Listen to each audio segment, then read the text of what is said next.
You know, and they say, of course, the proof is in the pudding. Here's a look at what Dr. Mike's been up to in terms of helping you eat tastier, healthier meals. Best-selling author Dr. Mike Moreno created the 17-day diet and quickly gained national recognition. Dr. Moreno, come on out.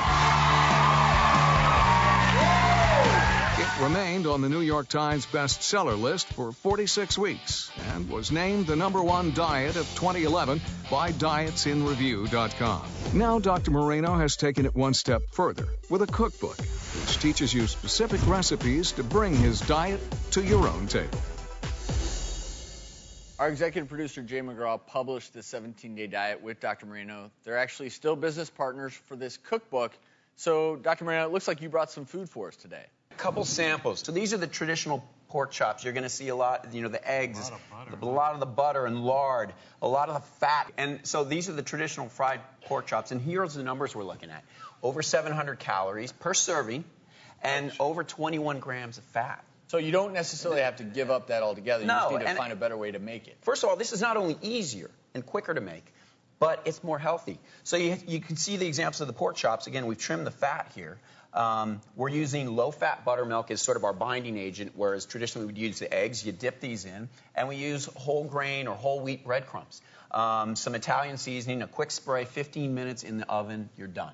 And they're fantastic. And this is what I really want to point out, is let's take a look at the difference. Wow, we're talking a third of the calories and a third of the fat as well. So better, tastes better, quicker, easier to prepare, and something you can enjoy, quite honestly, longer than this. But look at the comparison of the health. Oh, yeah. And the one thing we didn't even mention there is, as I showed previously in our magic wall, trans fats. What do trans fats appear in? You know, they appear in a lot of the processed foods that we add while we're frying our pork chops or frying our foods. There can be these added trans fats and you don't even know it. And the code word on the labels, if you see hydrogenated, partially hydrogenated, you want to avoid that. Because that doesn't show up as a, you know, necessarily. Trans fats should be listed, but you can have up to 0.5 grams per serving of trans fats, and it'll say 0. But I personally think you should never let a trans fat cross your lips. Right. Ever. I mean, that's you bring my up personal a great opinion. point. Read the labels on things. Read it, read it, read it. And just like you said, Travis, you have to look at a lot of these hidden things. Yeah, when I talk to kids about looking at labels, I tell them to look for the bad words, and H, hydrogenated, is one of them.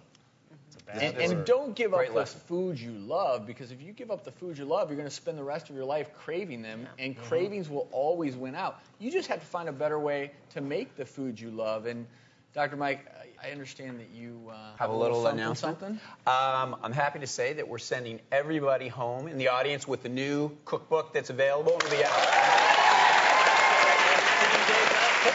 about 80 recipes.